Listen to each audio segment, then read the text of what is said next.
চুম্মু দিলে আদম সফিউল্লাহ পৃথিবীর মাঝে দুই জায়গায় দুজনকে ফেলে দেয়া হলো। হাওয়া আলাইহিস সালাম যেন মক্কা নগরী জেদ্দা নামক একটা জায়গায় ফেলা হলো, আর সরুদ্বীপে আদম সফিউল্লাহকে ফেলা হলো। এই দেখেন বাবা, দুই জায়গায় দুইজন বসে বসে কান্না করে। এক নয় দুই নয়, কিতাবের মধ্যে লেখা আছে বাবা 350 বছর ধরে কান্না করেছিলেন। জোরে বলুন সুবহানাল্লাহ। 350 বছর ধরে কান্না করে, এত কাঁদা কেঁদেছিলেন বাবা। ওই চোখের পানি বিফল যেতে দেয়নি, চোখের এক একটা পানির ফোঁটা আল্লাহ পাক জান্নাত, আল্লাহ পাক সমুদ্রের আপনার সম্পদ তৈরি করে দিয়েছিলেন। কি সম্পদ বাবা? ওই চোখের পানির ফোঁটার বিনিময়ে দামি দামি মুক্তার দানা তৈরি করে দিয়েছিলেন। জোরে বলুন সুবহানাল্লাহ। মুক্তার দানা তৈরি করেছিলেন, আর এত কেঁদেছিলেন বাবা। আদম সফিউল্লাহর দুই চোখ দিয়ে পাশ দিয়ে যেন ড্রেনের মতন হয়ে গেছিল, এত কান্না করেছিলেন বাবা। আমরা যদি বিদেশ যাই, দেশ থেকে বিদেশে চলে যাই, আপনার 6 মাস 7 মাস, সৌদি গেলে কেউ 3 বছর 5 বছর করে থেকে যায়। যখন আমরা ওখানে আমরা কাজ করি, কিন্তু মনটা পড়ে থাকে বাড়িতে, নাকি দিলটা পড়ে থাকে বাড়ির দিকে, ছেলে মেয়ে বিবি বাচ্চার দিকে মন করে। আর এখন তো আপনার মোবাইল হাতে, ভিডিও কল করে আমরা দেখে নি। কিন্তু ওই যুগে বাবা কোনো মোবাইল ছিল না, কোনো ব্যবস্থা ছিল না যে দেখবে কোথায় আছে, খোঁজ পর্যন্ত ছিল না বাবা। মুসলমান দুই জায়গায় দুজন কেঁদে যায়। এ কাঁদে স্বামীর ব্যথায়, আর এ কাঁদে স্ত্রীর ব্যথায় কান্না করে যায়, বিবির ব্যথায় কান্না করে যায়। দোয়া কোনো মতোই কবুল হয় না বাবা, কবুল হয় না। 350 বছর কাঁদার পরে একদিন যেন আপনার মনে হয়ে গেল, জান্নাতের চৌকারে লেখা ছিল লা ইলাহা ইল্লাল্লাহ মুহাম্মাদুর রাসূলুল্লাহ। এই আল্লাহর পাশে যেই নামটা রয়েছে, এটা কোনো সাধারণ ব্যক্তিত্ব হতে পারে না, নিশ্চয়ই কোনো আল্লাহর মহামানব হতে পারে, নিশ্চয় আল্লাহর বন্ধু হতে পারে। এই জন্য বাবা এই মনে করে গোটা কলমাটা পড়লেন, লা ইলাহা ইল্লাল্লাহ মুহাম্মাদুর রাসূলুল্লাহ। শুধু জান্নাতের চৌকারে লেখা নাই বাবা, জান্নাতের চৌকারে লেখা আছে লা ইলাহা ইল্লাল্লাহ মুহাম্মাদুর রাসূলুল্লাহ। জান্নাতের ইটে ইটে লেখা আছে লা ইলাহা ইল্লাল্লাহ মুহাম্মাদুর রাসূলুল্লাহ। জান্নাতের ফেরেশতাদের সিনাই সিনাই লেখা আছে লা ইলাহা ইল্লাল্লাহ মুহাম্মাদুর রাসূলুল্লাহ।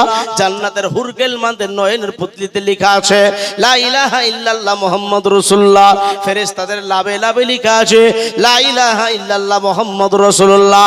আর সারা পৃথিবীর মুমিন মুসলমানদের দিলের মধ্যে লেখা আছে লা ইলাহা ইল্লাল্লাহ মুহাম্মাদুর রাসূলুল্লাহ। একবার জোরে বলেন সুবহানাল্লাহ। সোনার মদিনা আমার দিলে আছে বাসনা, যাব আমি সোনার মদিনা। ওই মদিনা গেলে তোমার গুনাহ থাকে না, আইকে যাবি সোনার মদিনা। আমার মনে আছে বাসনা, আইকে যাবি সোনার মদিনা। মদিনার ওই মাটি পেলে চোখে দিতাম সুরমা বলে, ওরে ওই মাটি চোখে লাগাইলে খুলবে চোখের জ্যোতি খানা, আইকে যাবি সোনার মদিনা। ওই মদিনায় গেলে পারে মিটবে মনের বাসনা, আইকে যাবি সোনার মদিনায়। আমার মনে আছে বাসনা, যাব আমি সোনার মদিনা। মুসলমান, নবীর নাম জান্নাতের চৌকারে চৌকারে লেখা আছে বাবা, নবীর নাম ফেরেশতাদের লাবে লাবে লেখা আছে, নবীর নাম বাবা গাছের পাতায় পাতায় লেখা আছে, নবীর নাম গাছে গাছে লেখা আছে। মুসলমান যখন এই মনে পড়ে গেল, আদম শফিউল্লাহ পড়লেন বাহাক্কা লা ইলাহা ইল্লাল্লাহ মুহাম্মাদুর রাসূলুল্লাহ। যেমনই বাবা পড়েন না বা দুয়া সঙ্গে সঙ্গে কবুল হয়ে গেল। গায়েবী আওয়াজ আসলো, আদম শফিউল্লাহ শুনে নাও, জেনে নাও। তোমার বিবি এইখানে ভারতবর্ষের নয়, তোমার বিবিকে ফেলা হয়েছে জেদ্দাতে, অতএব সমুদ্র পার হয়ে তোমাকে যেতে হবে। মুসলমান, এবার নদীতে কেমন করে পার হবে, সাত সমুদ্র কেমন করে পার হবে? তখনকার কাঠ মিস্ত্রি ছিল না, নৌকা ছিল না, কেমন করে আপনার পানিতে পার হবে? বাবাজি, এবার আদম শফিউল্লাহ চলতে আরম্ভ করলেন। এবার বাবা আদম শফিউল্লাহকে গাইবি আওয়াজ দিয়ে বললে, চলে যাও আদম শফিউল্লাহ। এবার জানো আপনার সমুদ্রের পানি কিন্তু আথাও পানি, পানির কোনো থলকুল নাই বাবা। এই দেখেন মুসলমান, আদম শফিউল্লাহ পানির মধ্যে নামতে আরম্ভ করলো। আদম শফিউল্লাহ এক হাত দু হাত বাবা লম্বা ছিল না, আপনার মতো 3.5 হাত লম্বা ছিল না। আদম শফিউল্লাহ কিতাবের মধ্যে লেখা আছে বাবা 120 হাত লম্বা ছিলেন। জোরে বলুন সুবহানাল্লাহ। 120 হাত। আমাদের চাইতে ছোট ছোটখাটো ছিলেন নাকি? হ্যাঁ, 120 হাত তাল গাছ ফেল নাকি? মনে হবে আসমান ঠিক আছে। এই আদম শফিউল্লাহ 120 হাত লম্বা ছিলেন, আর মা হাওয়া ছিলেন 100 হাত, 10 হাত কম ছিলেন। দেখবেন মহিলাকে দূর থেকে যদি ছোট লাগুক, পার্শ্বে যখন দাঁড়িয়ে যাবে মনে হয় এক মুষ্টি ছোট হয়ে গেল। এ মুসলমান, হাওয়া আলাইহি ওয়াসালাম যেন আপনার 100 হাত লম্বা ছিলেন, আদম শফিউল্লাহ 120 হাত লম্বা ছিলেন। পানির মধ্যে নামতে আরম্ভ করলেন। পানির মধ্যে নামতে নামতে হাঁটু পর্যন্ত হলো, কোমর পর্যন্ত হয়ে গেল, গলা পর্যন্ত হয়ে গেল, আপনার যেন মুখ পর্যন্ত হয়ে গেল। একটু যদি সামনে এগিয়ে যায় তাহলে কিন্তু বাবা হাবুডুবু খেতে লাগবে। আদম শফিউল্লাহ পিছাতে আরম্ভ করে দিয়েছে, কারণ সামনে আগালি যেন বিপদ চলে আসবে। এই জন্য আদম শফিউল্লাহ পিছন দিকে পিছাতে আরম্ভ করেছে। আমার আল্লাহ পাক ডাক দিয়ে বলে, এ সামুদ্রিক মাছ রে, তোরা আমার পয়গম্বরকে হেল্প কর, আমার পয়গম্বরকে তোরা উপকার কর। আল্লাহর হুকুম পেয়ে একটা মাছ চলে আসলো, বিশাল আকৃতির মাছ।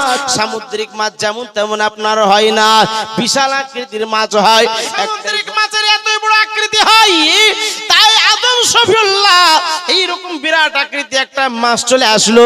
ওই মাছটা আসার পরে জবান খুলে দিলে মানুষের মতো কথা বলে, ও আদম শফিউল্লাহ, ওগো আল্লাহর পয়গম্বর, আপনি আমার পিঠে চেপে যান।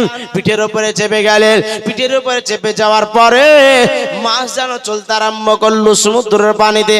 চলতে চলতে চলতে বাবা কিছু দূর যাওয়ার পরে চতুর্দিক থেকে মাছ আসতে আরম্ভ হলো।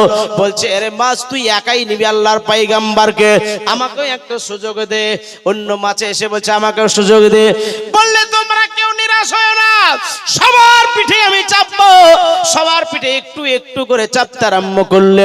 কিতাবের মধ্যে লিখছে তাফসীর রুহুল বায়ান 2য় পারার মধ্যে, যেন আপনার আল্লাহর পয়গম্বর যেন আপনার কি করেছেন, প্রত্যেকটা মাছের পিঠে চাপতে চাপতে, একটা মাছ নয়, দুটো মাছ নয়, 100 মাছ নয়, 200 মাছ নয়, 1000 2000 মাছ নয়, কিতাবের মধ্যে লেখা আছে 300 কোটি মাছের পিঠে চেপেছিলেন। জোরে বলুন সুবহানাল্লাহ। কত কোটি? 300 কোটি মাছের পিঠে চেপেছিলেন। এই মাছের পিঠে চাপতে চাপতে 7 সমুদ্র 13 নদী পার হয়ে যেন আপনার যেন জেদ্দায় ঠেকিয়ে দিলেন। জেদ্দায় ঠেকিয়ে দেওয়ার পরে জেদ্দায় গিয়ে আদম শফিউল্লাহকে মা হাওয়াকে পাওয়া গেল না। মা হাওয়াকে যখন পাওয়া গেল না, আল্লাহ পাককে ডাক দিয়ে বলে, আমার বিবি কোথায়? আল্লাহ গো, আপনি যে বললেন জেদ্দাতে আছে। আল্লাহ পাক গায়বী আওয়াজ দিয়ে বলে, এইখানে তোমার বিবি নাই, তোমার বিবি আরাফাতের ময়দানে চলে গেছে। হাজী সাহেবের আরাফাতের ময়দানে যায় না? এখানে হাজী সাহেব কেউ আছে? হ্যাঁ, নাই। আরাফাতের ময়দানে চলে যাও। এবার যেন আদম শফিউল্লাহ পায়ে হাঁটতে আরম্ভ করলো। আজকে চলতে আরম্ভ করলেন। যেতে যেতে বাবা অন্ধকার হয়ে গেল, সন্ধ্যা হয়ে গেল। এবার মানুষ অন্ধকারে চলতে পারে না। এখনকার জামানাতে লাইট, হাতে হাতে লাইট রয়েছে, মোবাইল, অ্যান্ড্রয়েড মোবাইল রয়েছে, হাতে হাতে লাইট রয়েছে, আর লাইটের প্রয়োজন পড়ে না।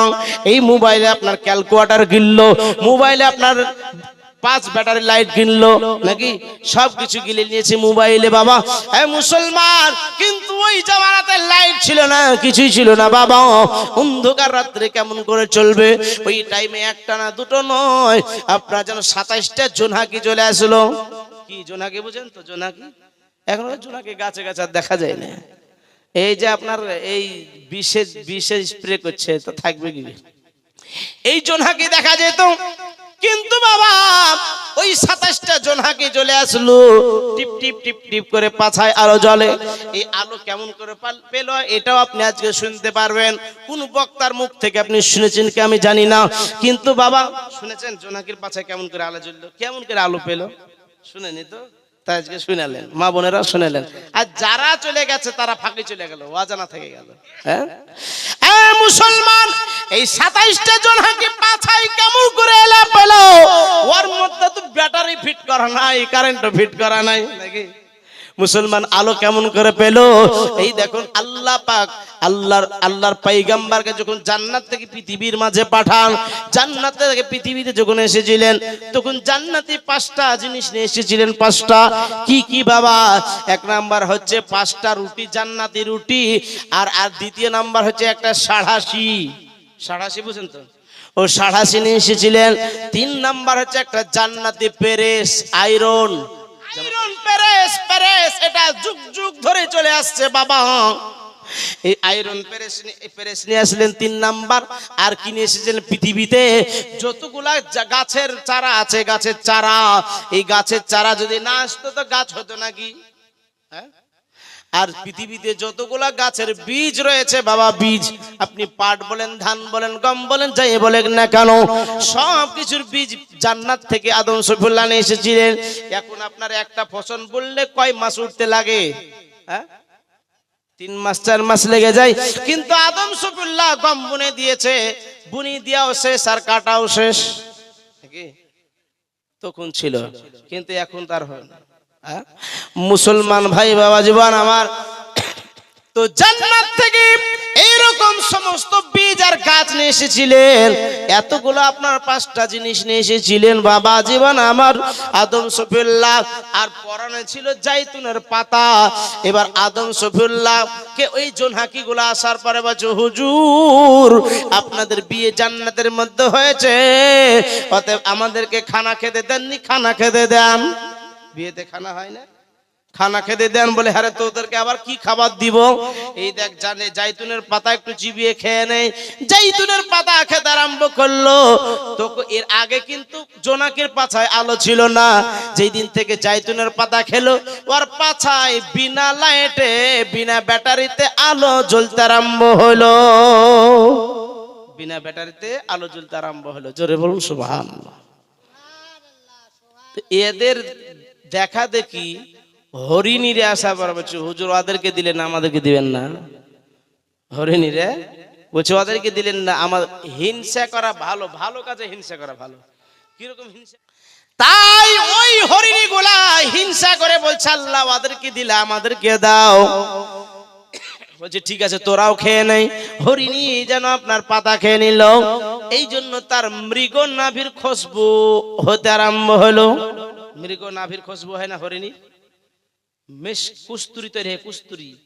এখন তো ডুপ্লিকেট মাল তৈরি করেছে, ডুপ্লিকেট। ওই কুস্তুরি যদি আপনার বাড়িতে রাখেন তো গোটা বাড়ি মাতোয়ারা হয়ে যাবে খুশবুতে। আজমিরে যাবেন তো কিছু মাল ডুপ্লিকেট ওই লাভি রাখে, ডুপ্লিকেট। কি আসল যদি কুস্তুরি হয় তো আপনার কতদিন যে খুশবু তা ঠিক নাই। মৃগ নাভির খুশবু আরম্ভ হলো বাবা।